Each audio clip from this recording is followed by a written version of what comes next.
Good morning, everybody. Welcome to another episode of the Doctor's Lounge. You're listening to Dr. Scott Barbour on America's Web Radio. And today we're going to have a conversation or a discussion about critical thinking. I've been thinking a lot lately about everything that's been going on with the election, with coronavirus in particular. I've been having conversations with loved ones, friends and colleagues, like I'm sure most of you have as well. And I'm beginning to wonder, have we lost our ability to critically think? I'm sure a lot of you out there feel the same way. We're coming off of an election in the state of Georgia where I live. We literally have people that are pulling ballots from underneath a table and logging them in multiple times after having the Republican poll watchers go home. And people like me are screaming, what is going on? When the majority of people in the country believe that an election fraud took place. And people will speak to me as if, well, if we can prove election fraud, we'll have to look into that. And I'm thinking to myself, as somebody who spends a lifetime of critical thinking and taking in facts and making risk assessments, I'm thinking to myself, with the data that I have available to me, there's no question election fraud occurred. What needs to happen is you got to prove to me that the election fraud didn't happen. Because with the facts that I have, there's no question in my mind that that's what it tells me. Now, we're not here to get into the politics of the election, although we'll touch on it a little bit. I'm more interested in our response or lack thereof to the COVID-19 pandemic. I just spent a week in Las Vegas. I sponsor a UFC fighter, and he invited me to go and be in his corner. It was great. We went out to Las Vegas, and I got to see the inner workings of the UFC and see this fighter, how he made weight and how he prepares. But it also allowed me to see what it's like to go to a state where they have mask mandates and tremendous lockdowns. And it really got me thinking, how did we get to this place? Now, I've always told you guys that I'm not a podcast host in particular. I'm not looking to make any money this way, and I don't really care about how people perceive me. I'm simply going to tell the truth. I listen to a lot of other podcasts and radio shows and news organizations, like I'm sure many of you do, and I've been very frustrated by the parsed speech and the political nature of the way they report things, like, for example, the way people walk on eggshells about suggesting that there was election fraud when the evidence of it is just all around us. And I really feel the onus should be on the people who want to prove there was an election fraud. Well, I'm looking at what's going on with our COVID response in the hospitals, the fact that people who have non-COVID issues are still having trouble getting to the hospital, the fact that we have early treatment options, including quercetin, which is an anti-parasitic drug that's been shown to be effective against COVID, hydroxychloroquine, which absolutely has been shown to be effective against COVID-19, and yet we're still not employing these strategies to try and mitigate this disaster. Now, early on, as I spoke to friends, family, people in the political arena, there was always sort of this conversation about couching our speech because we don't want to affect people in certain ways. And let me just give you an example, the masks. I'm telling you, as a doctor who went to medical school, I've been studying masks for almost 30 years. I'm a surgeon. I use them all the time. I'm very familiar with them. I'm just telling you, there is no research out there to suggest that masks are effective the way we're using them at mitigating the transmission of what we call influenza-like illnesses or respiratory diseases. None.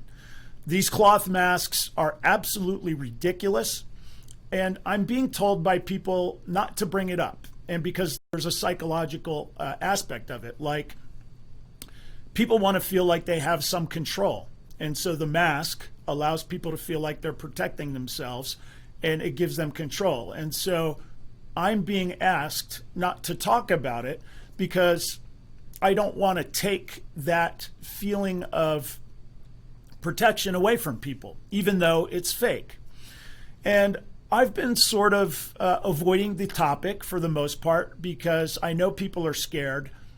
And I know that some people believe in the masks, and I don't want to take that sort of security blanket away from anybody who's relying on it. But now I'm starting to see this sort of acceptance of wearing masks to governors and politicians with no force of law whatsoever, no scientific data to back them up, mandating us be in masks. And the masks are a stepping stone for them to do other things, like keep our businesses locked down and keep our kids out of school and basically drive our society into the ground. And I've really gotten to the point now where I'm done with this.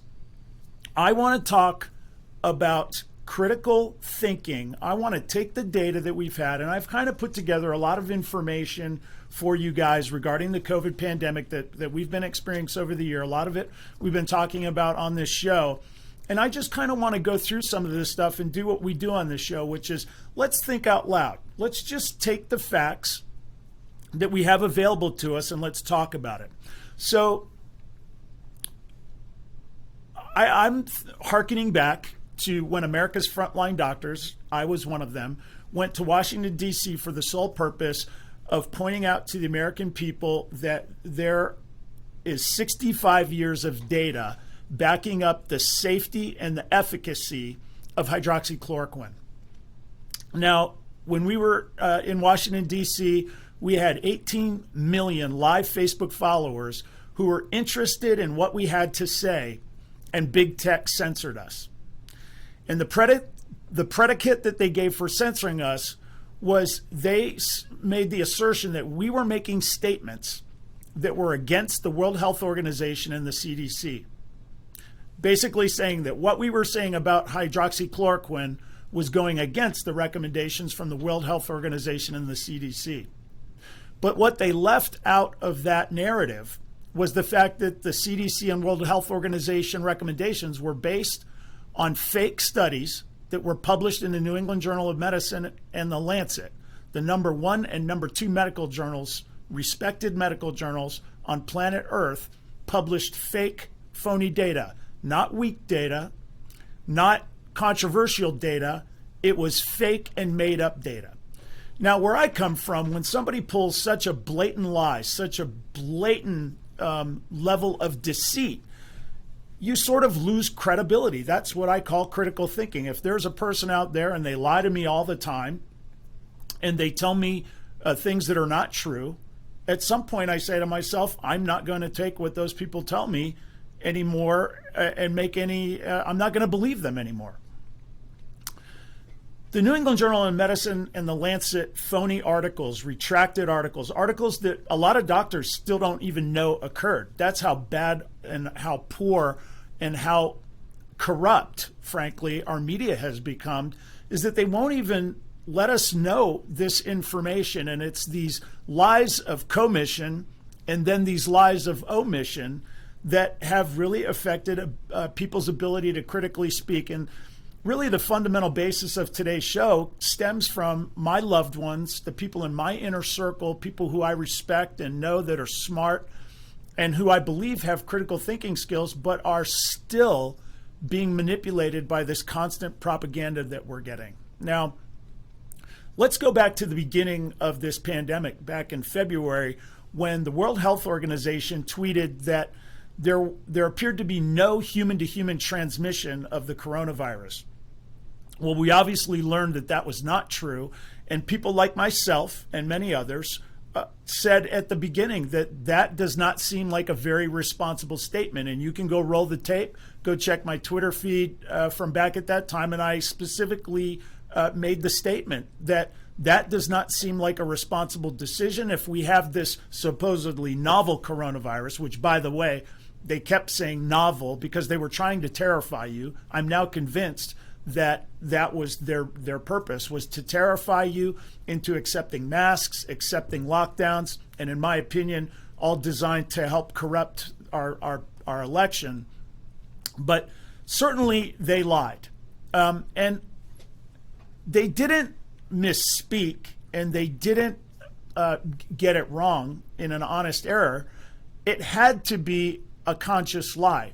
It's just an unusual thing to say there's no human-to-human transfer. We know that historically coronaviruses do have human-to-human transfer. And if this virus was supposed to be a novel coronavirus, why would you make that assertion? You have something that we don't really know about. You know coronaviruses historically can transmit human-to-human. Wouldn't you kind of surmise that this COVID-19 that we supposedly didn't know much about had the possibility of human-to-human transfer? This is what we call critical thinking skills. Right on the heels of this statement, the World Health Organization and Dr. Fauci and others shifted gears, and they came. The Royal College of London told us that experts, I tell you, think that the mortality rate is going to be 3.4%. Well, I was in a group of people, a chorus of people who screamed, "That's ridiculous." They were basically taking only the people that were in the hospital that were deathly ill and using that population to calculate this 3.4% mortality, ignoring the fact that we knew for certain that there were tons of people out in the community that were infected with this virus but were so minimally asymptomatic or completely asymptomatic that they weren't at the hospital. And so those people weren't being computed in the calculation, which we knew would dramatically reduce that mortality rate. And we saw not long after that the CDC eventually reported that the mortality rate was down. There's a lot of different numbers, but the numbers that you're getting now that are posted on the CDC's website are similar to that with a typical influenza. More importantly, we learned a lot of other data along the way. For example, this disease seems to attack people who are in their 70s or higher with comorbid conditions. That means sick old people. And this is one of the things I've reported on this show many times. I've been following the numbers myself by literally going through the lists of patients and looking at their ages, their sex, and what their comorbid conditions were, because I wanted to see who this virus was affecting. And it became very obvious very early on that the virus was dangerous for people who were in their 70s and 80s with comorbid conditions, but the media refused to give us that information. This then transitioned into a lockdown, which no medical doctor can possibly believe. And the reason I say that, or I should say no medical doctor could possibly support lockdown, because there's no such thing. We didn't learn about this in medical school. There's no scientific data to back up lockdown. And actually, if you look at the origins of lockdown, this basically came from computer analysts doing computer modeling, and the policy got implemented during the George Bush administration over the objections of epidemiologists who rightly concluded, using critical thinking skills, that the lockdowns would be more deadly to the population than any potential benefit from lockdown, which there's no evidence there's any. That's another thing. We look at places like Sweden that did not close schools. They did not implement mask mandates. They did not have any lockdowns. And when you look at their curves and infections, it's very similar to other countries who have applied the most draconian lockdowns and mask mandates. So when we're looking at the science, when we're using our critical thinking skills, we understand that the mortality of this disease is more akin to a flu season, that it affects primarily people in their 70s and 80s with comorbid conditions, and that there's a treatment available. But have you heard any of this information? No. We just continue to go on with threats of more mask mandates, threats of more lockdowns, and we continue to struggle to get patients hydroxychloroquine, which, by the way, I've now been treating patients for this entire pandemic, so we're coming up on 10, 11 months, and every single patient that I've treated with hydroxychloroquine has gotten better, including patients that were in high-risk categories. Now, I'm not here to say that that's scientific data to suggest that it's proof that hydroxychloroquine is effective. No. What I'm saying is that I reviewed literature that suggests to me that hydroxychloroquine is effective, and I know for a fact the literature confirms that hydroxychloroquine is safe. And so I've been taking a drug where there's plenty of literature suggesting that it works, and tons of literature and 65 years of FDA approval confirming that it's safe. And I've been taking that information and I've been using it to treat my patients. And so far, every single one of my patients has gotten better. So this is what we call practicing medicine, and this is what we call critical thinking skills. And again, I'm not the only doctor out there, but have you heard any of this? No. Anytime a doctor wants to get out there and start talking about alternative treatments, which, by the way, shouldn't be alternative, they should be the primary treatments. Hydroxychloroquine is an FDA-approved medicine, 65 years. It's super safe. It's super cheap. Why are we not using it? It's like giving people chewing gum, and yet, no, we're not doing it. Now we go on the flip side of this. There's a drug called remdesivir that has one dubious study. That the study was originally looking at remdesivir and its decrease on mortality of COVID-19. And they were able to figure out partway through the study that it was not going to show a decrease in mortality. So they changed the objective of the study mid-study to be decrease in hospital stay.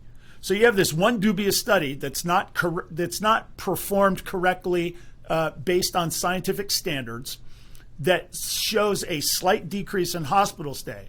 That medication is being widely distributed and used. By the way, it's $3,120 for a 5-day dose. That medicine's being used everywhere you can imagine. And we're now getting an experimental vaccine that has been rushed through, and we're being told that we're going to all be mandated to take this vaccine. Now let's apply a little bit of critical thinking skills. I've got hydroxychloroquine and quercetin, two medications for which there's lots of data and lots of studies confirming it's safe. But we can't use that. We constantly hear from the media and others, governors and things, we need more studies. That we have to have more studies for. But then you got this new thing, an experimental vaccine, which, by the way, those of us who go to medical school learn that vaccines commonly have problems and that we need to use them for at least 5 to 10 years to work out what those problems are. So we have this experimental vaccine that I haven't seen any data. Have you? No. There's no data out there. There's no clamoring from the media demanding to see data. No, we're just going to be told that we need to accept this vaccine and take it for a disease that literally has almost no chance of killing me or my family. Again, I'm asking you to use critical thinking skills. Does that even make sense to you?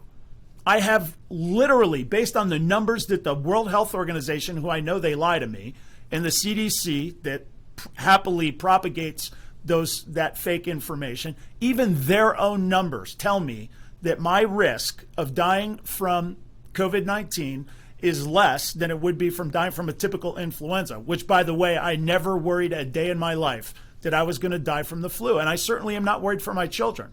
And you have to understand, I love my children.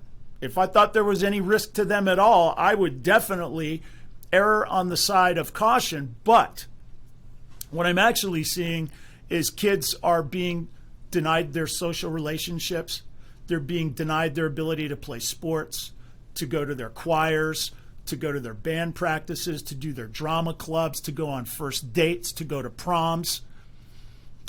Kids are being depressed because of these draconian lockdowns that have absolutely no basis in science. And honestly, this is really the genesis of my show today, is I'm just fed up and mad.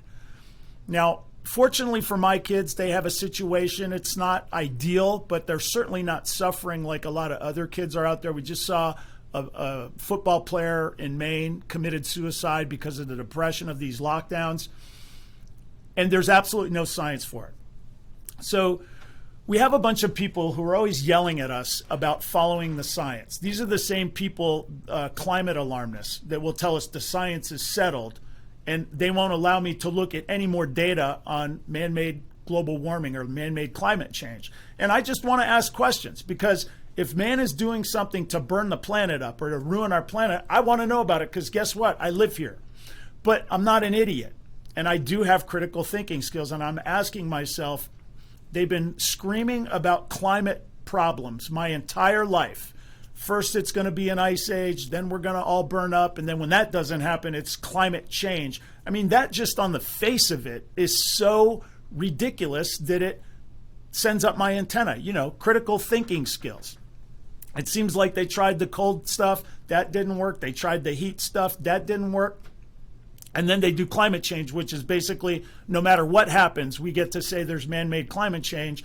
And because of that, we get to implement rules and taxes and all kinds of things that affect your life dramatically, but they don't ever have to present any actual data to me. And in fact, I know a lot of you are familiar with the 97% of scientists, climate scientists, agree with man-made global warming. Well, as a scientist, I followed up on that article.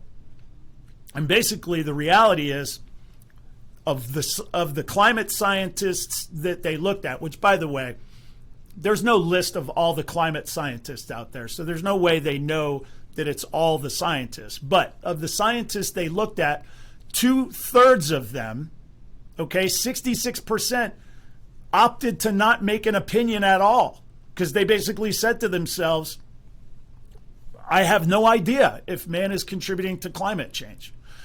Of the third of the people that responded, 97% said that they think there's a possibility that man may play a role. Okay, that is a far cry from 97% of climate scientists agree there's man-made climate change. And all I'm pointing out to you is just because the powers that be are out there telling you something is happening doesn't mean you should turn your brain off and just blindly accept it. You need to use your own critical thinking skills and understand that there are powers out there and entities out there that are trying to convince you of things, and they'll basically lie to you to do it. And what is happening with COVID-19 is absolutely unconscionable.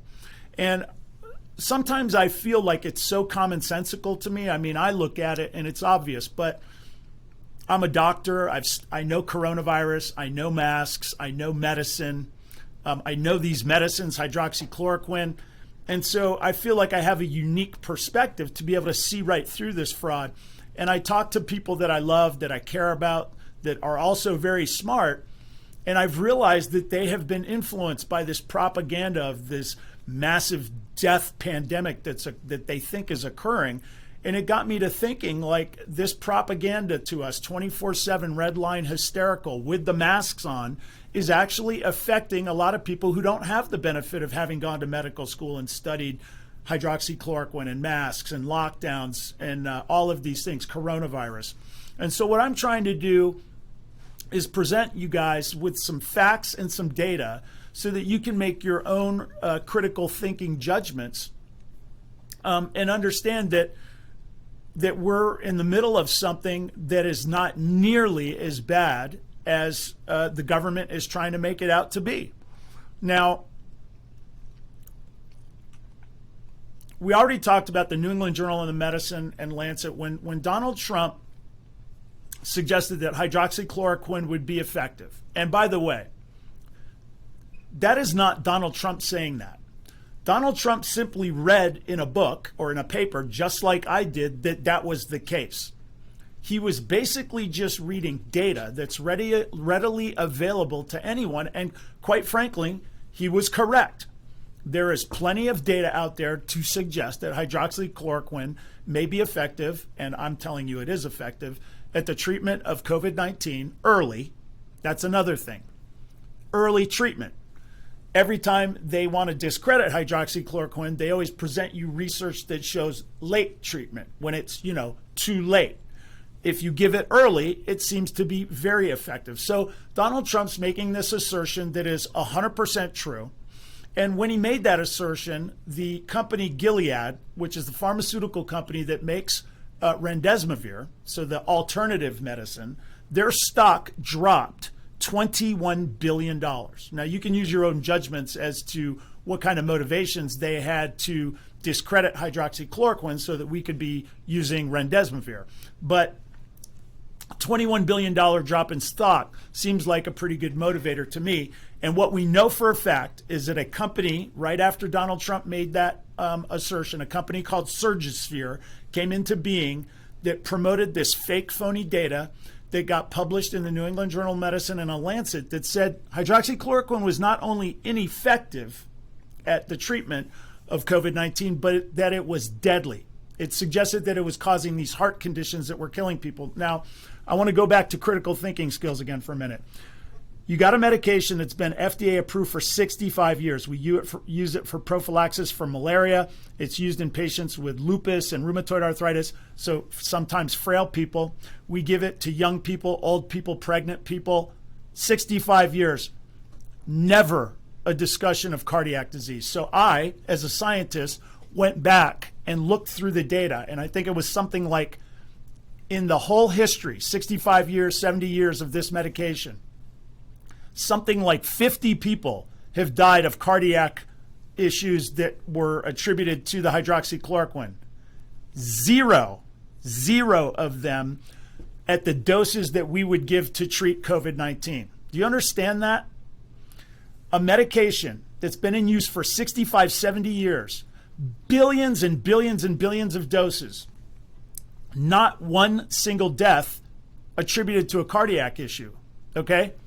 Now, you got the New England Journal of Medicine and the Lancet all of a sudden fear-mongering, oh my God, hydroxychloroquine, it not only isn't working, it's causing cardiac death.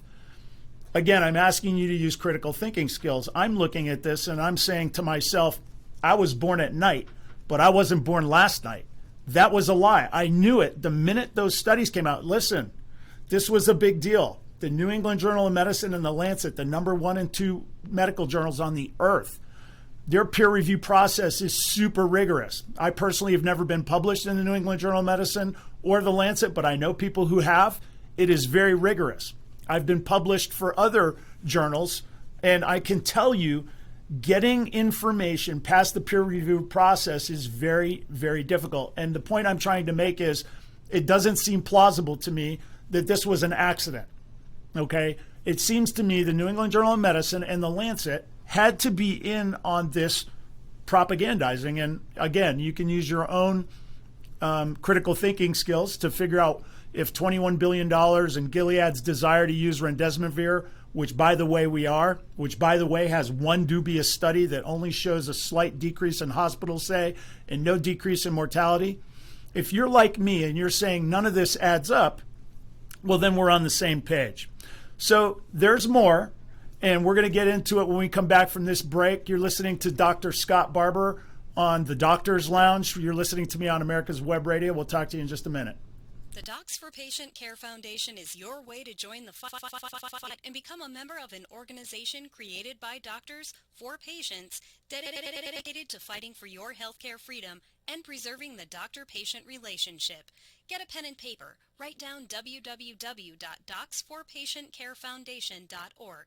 That's www.docsforpatientcarefoundation.org. Go to our site and please make a generous tax-deductible donation and join the fight today. Thank you. You're listening to America's Web Radio on the AmericasBroadcastNetwork.com. Thank you for listening.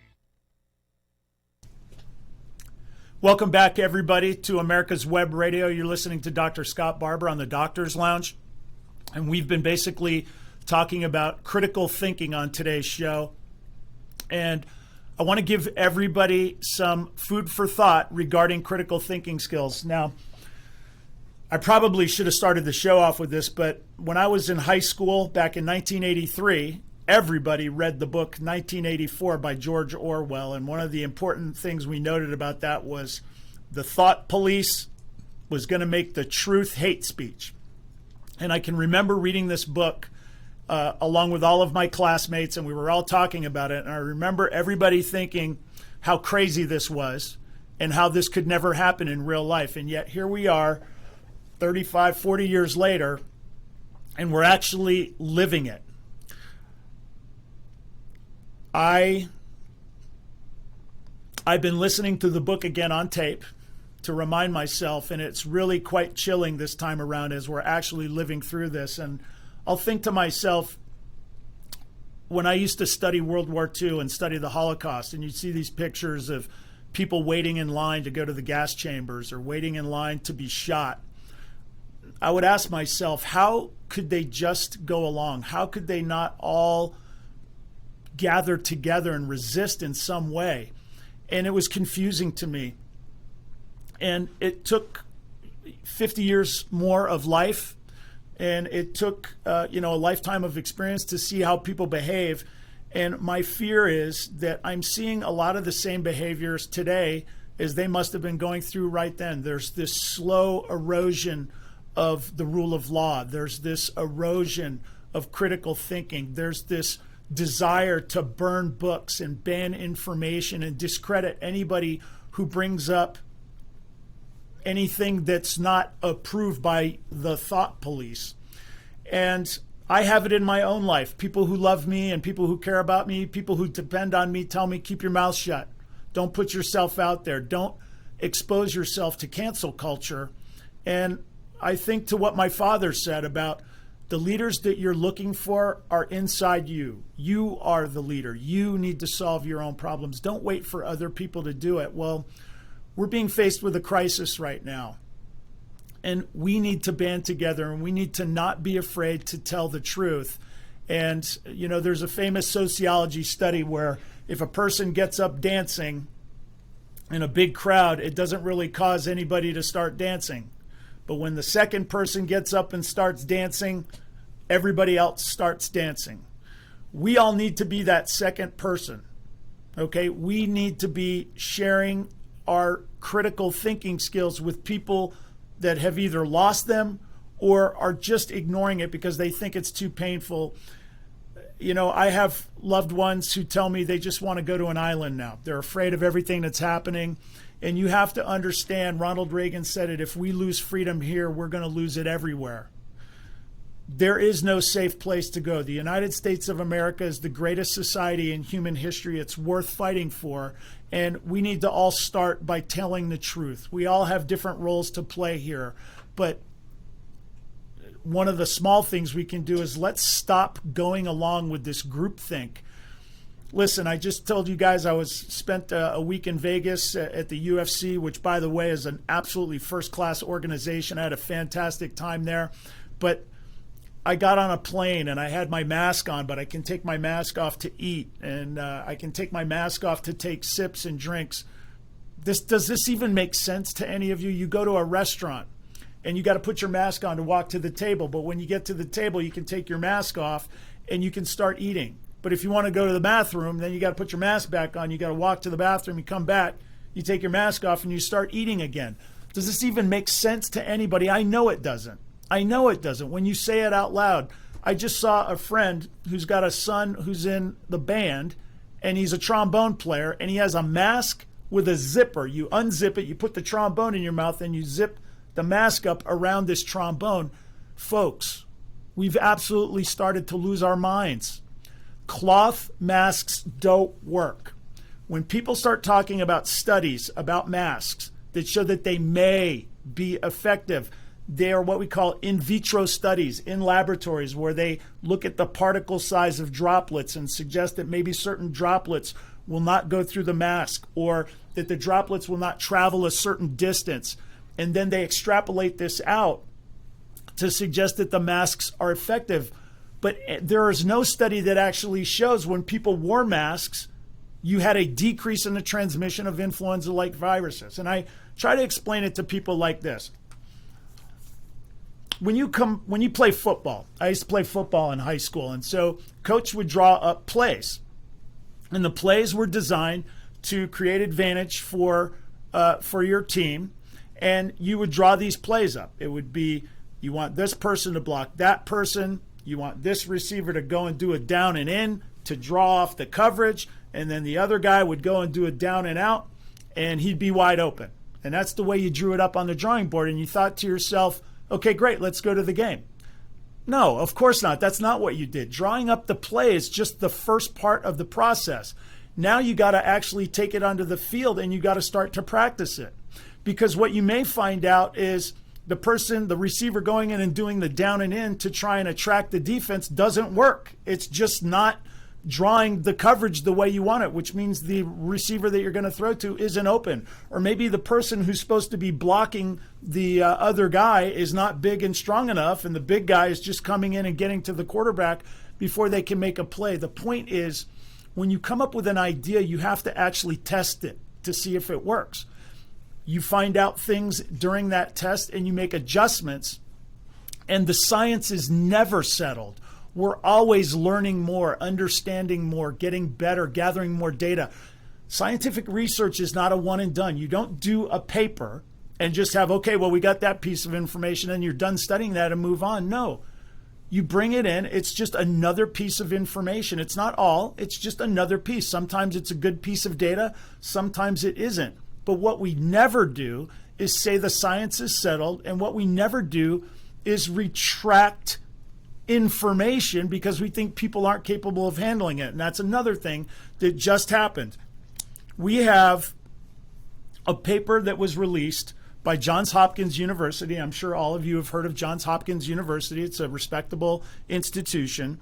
And there was a person named Genevieve Briand, who's the assistant director for the Masters in Applied Economics, who basically looked at the CDC's numbers, their own numbers on the website, and she came up with information that I have heard in a lot of other different places. She just put it together very eloquently. But what she noticed was we're not seeing a statistical increase in deaths in 2020 compared to 2019, 2018, 2017, 2016. In fact, there's no difference. When you look at the number of deaths that are attributed to COVID, it almost exactly corresponds with the number of deaths that we're not seeing from heart disease and other respiratory illnesses. Do you understand what I'm saying here? The overall number of deaths in 2020 statistically is not any different than other years. So if we're having this pandemic that's causing this mass increase in deaths, why are we not seeing it in the data? Moreover, the people that are being attributed to having died of COVID, that number is almost exactly lines up with the number of people we're not seeing, the decreases in heart disease and other respiratory illnesses and other things like that. That's what we call critical thinking skills. It's almost as if they're taking patients that died of other things and ascribing them a COVID diagnosis. Now, I'm here to tell you that absolutely is happening. I've seen it with my own eyes. You have a patient that has appendicitis. They go to the doctor to get their appendicitis taken care of. While they're there, they have to get a mandatory test. We already know the CDC has admitted a lot of these tests are flawed, so there are a lot of false positives. The person gets a swab. They test positive. That person is calculated as a COVID diagnosis and a COVID admission. But the reason they're in the hospital has nothing to do with COVID. It's because they have this appendicitis. I've seen this with my own eyes. This has been reported by multiple investigative reporters like John Solomon and others over the course of the pandemic. We know the testing is flawed. And there are other scientists around the world. Listen, I've talked about it on the show many times.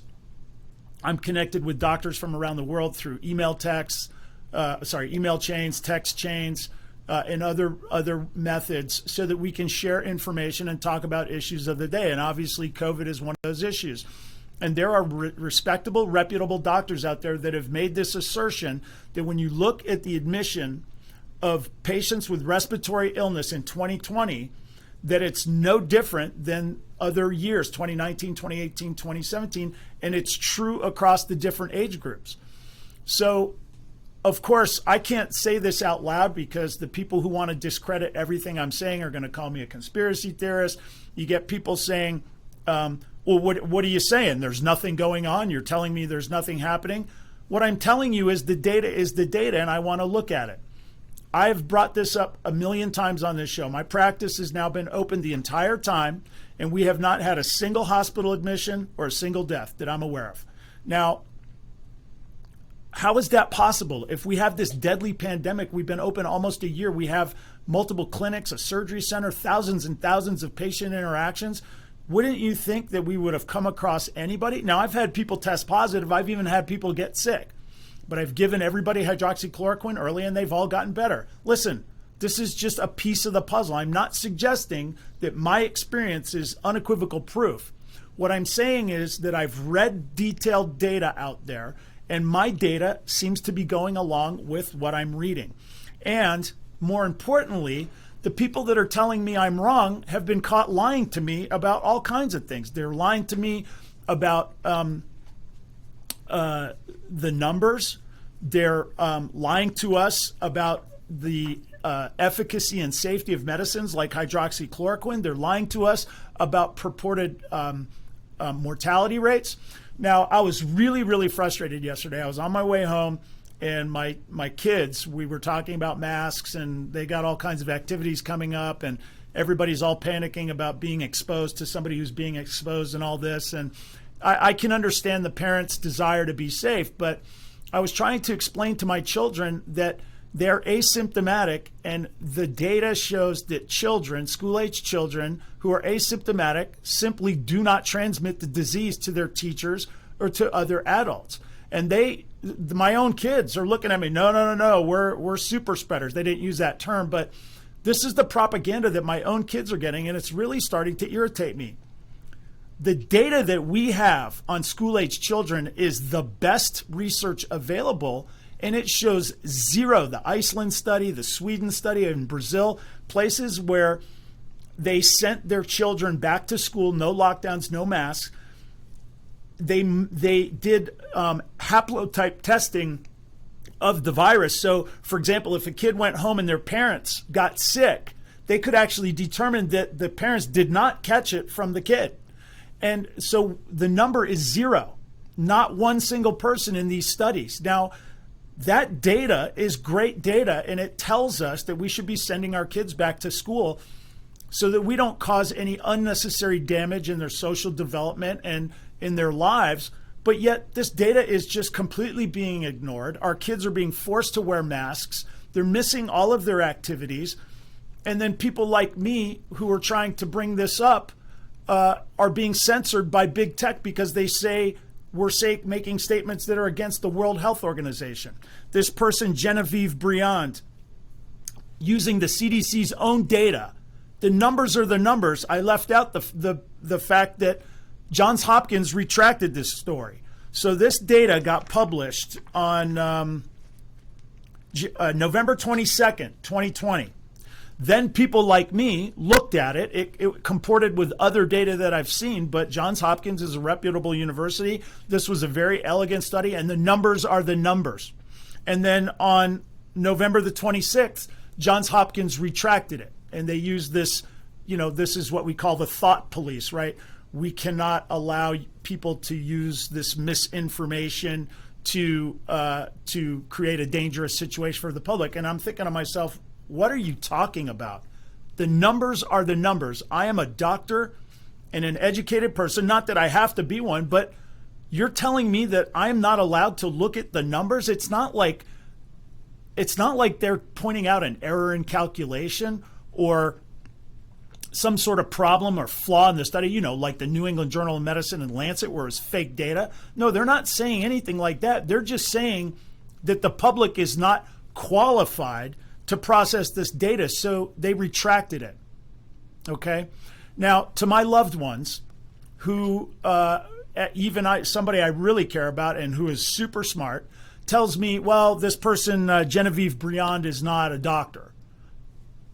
You don't need to be a doctor to look at the numbers and to just do an analysis of the numbers. Look, the numbers are the numbers. They don't lie. And these numbers are telling us information that suggests that this pandemic is not nearly the deadly pandemic that the government and others are trying to make it out to be. Now, again, we're going to get back to the critical thinking skills, but when I was in medical school, we used to learn about how to read scientific research critically and understanding that every single research paper has bias in it. There's no question about it. We're all biased. And there are things that you can do to try and decrease that bias. And we would study that stuff and learn how to read a paper and ascertain for ourselves the strength and validity of a paper based on our understanding of what eliminates bias. And some of the things are what we call blinding. So, for example, as a doctor, if I'm trying an experiment using a certain kind of medicine, it's good if I'm blinded so that I don't know who I'm giving the medicine to, because if I know who's getting the medicine, my behavior towards those patients may change. If I know this patient is getting a placebo, I might behave in a different way. And so blinding me as the doctor so that when I'm handing out the medicine, I don't know who's getting the real medicine or fake medicine. Now, that's good. Blinding is good. Double blinding is better. That's where the doctor doesn't know and the patient doesn't know. That's what we call double blind. That decreases bias. There's a thing called intra-observer and inter-observer error. So, for example, when I measure the range of motion of a joint, like an elbow, we have a little device called a goniometer, and I can tell an elbow goes from 0 degrees to 135 degrees, and I have this little device. But I may come in on that same patient 10 minutes later and use the goniometer, and I get from 5 degrees to 125 degrees. That's what we call intra-observer error. Like, I can't even get the same information as the same person. Then you can have inter-observer error, where I come in, I measure 0 degrees to 135 degrees. Another doctor will come in and measure, minus 5 degrees to 110 degrees.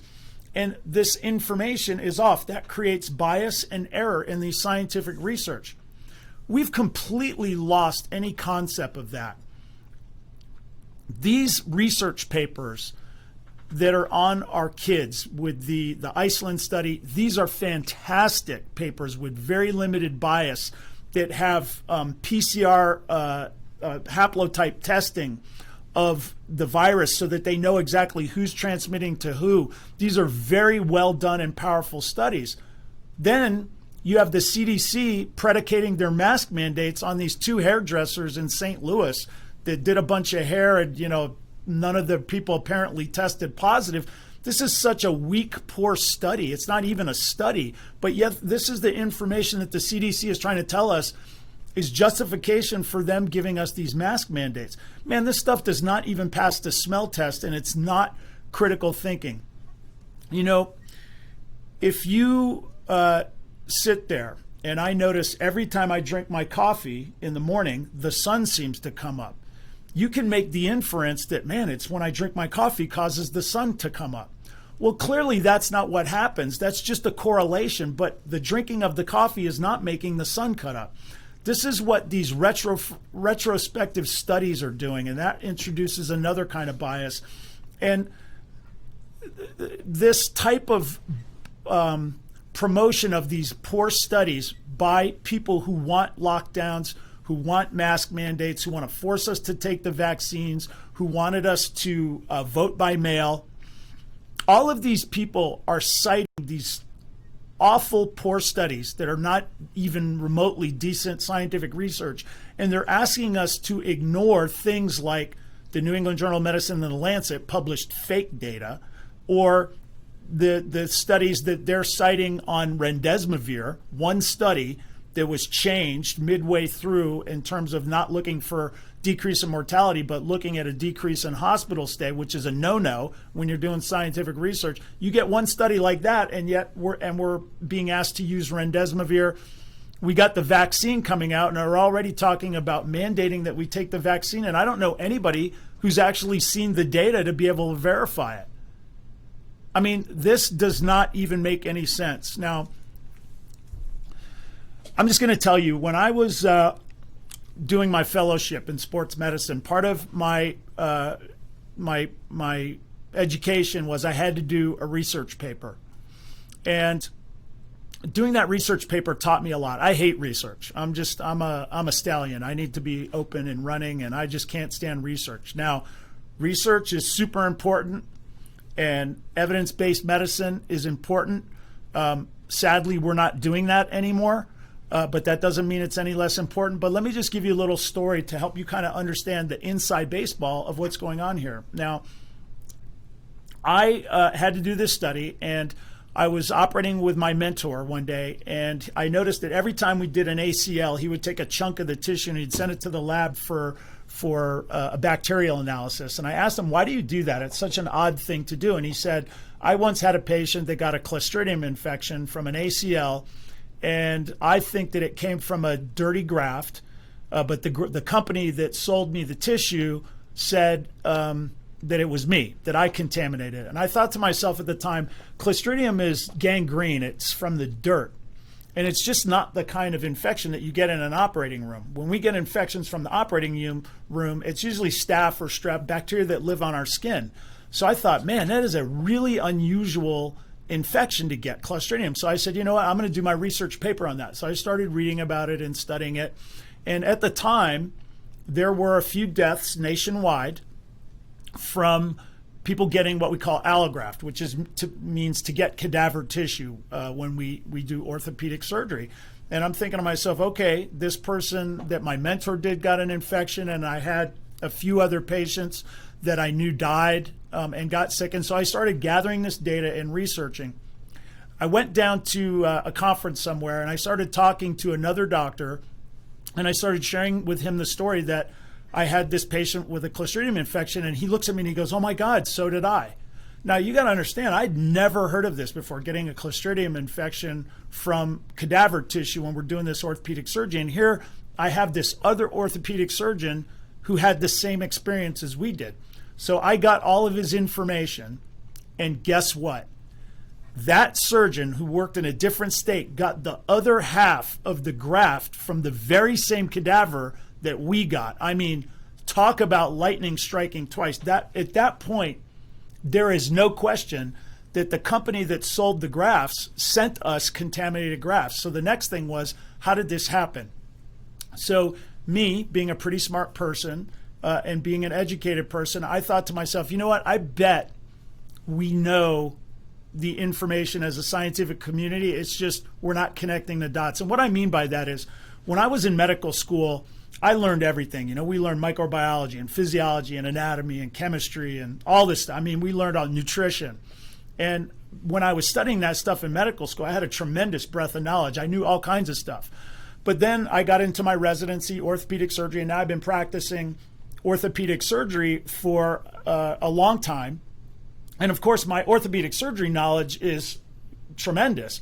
But I've forgotten a lot of things about chemistry and microbiology and things of that nature. And so that's what tends to happen, is people go off in one direction and they don't really know about the progress made in another direction, even though as the human race, we have this information. And this is what I was thinking. We know what's happening. So I started researching and studying, and I kind of learned that what's happening is about 10% of people have this Clostridium living in their gut. So the more common place is for this bacteria to be in the dirt. So, you know, if somebody gets a car accident and they have a, broken bone and they get the dirt in it, that's typically where this gangrene comes from. But there's another way that 10% of people have this type of bacteria living in their gut. And so I started thinking to myself, that must be where the bacteria is coming from. Where else could you possibly get Clostridium on this tissue that we're using to transplant into patients? And so I started doing a lot of investigation. I won't bore you guys with the details, but suffice it to say, what I found out was, when somebody dies at the time, it's much better now based on my paper, but at the time when somebody dies, say you get in a car accident, you come to a trauma center and that patient dies, we have a bunch of organs. And so, you probably have it on your driver's license that you're a donor for tissues and things like that. So people will come in and they'll harvest hearts and kidneys and all the rest if that person is a donor. Well, they also come in and harvest connective tissue like Achilles tendons and patella tendons and things like that we can use in orthopedic surgery to recreate ligaments. And what I found out was they actually had men's from like the Lions Club, with the fez and the little hat. These guys were coming in and harvesting this tissue and using instruments that were kind of in the back of their in the trunk of their car. There really weren't a lot of regulations on how to harvest this tissue. And what was happening was, you get a patient, they get in a car accident, and they die. They show up at a trauma center, and in their gut, they have this Clostridium bacteria. Well, there's a barrier that we call the gut-blood barrier that kind of keeps the bacteria in the gut and prevents it from getting in the blood. But when you die, that barrier breaks down for a little bit. So you die, the gut-blood barrier breaks down, and that Clostridium bacteria that's living in the gut of 10% of people can get into the blood, and then your heart pumps a little bit before you completely die and seeds the tissues with this with the spores. And then we take that tissue and we reimplant it in a patient 10 years later. And when it gets in the body, it's like putting it in a petri dish and boom, you get this infection. So I was able to go and put this paper together. It's one of the most referenced papers in the world in orthopedic surgery. And it was super important. It actually changed the way we do tissue banking in this country. And the important thing to note is that was really one of the most important studies I ever did. And because of it, I became an editor of the American Journal of Sports Medicine. Nobody ever checked me. Nobody ever checked my credentials. Nobody's ever checked my ability to be an editor. And I realized when I wrote my paper that nobody really checked my work. And I could have put anything. Now, of course, I was very thorough in all that. But the point I'm trying to make is just because it's written down in a book doesn't make it so. And there is nobody out there who's qualified to be the arbiter of free speech. And that's why we cannot burn books, we cannot ban papers, and we cannot ban data. You have to allow all of that information to be exposed to sunlight so that we can all look at it and we can all challenge each other's assertions and we can all get the truth. And that's the most important thing about today is we need to talk about the truth. Stop letting these people lie to us. Let's start using our critical thinking skills. Let's get our businesses open back up. Let's get these masks off our face. Let's get our kids back to school. And let's get back to our lives. It's what the science tells us to do. You guys have been listening to Dr. Scott Barbour on the Doctor's Lounge and America's Web Radio. I hope this was helpful to you guys. Reach out to me on Twitter. That's at Dr. Scott _Atlanta. That's at Dr. Scott _Atlanta. I'll see you guys next time on the Doctor's Lounge. You're listening to America's Web Radio on the AmericasBroadcastNetwork.com. Thank you for listening. In 2000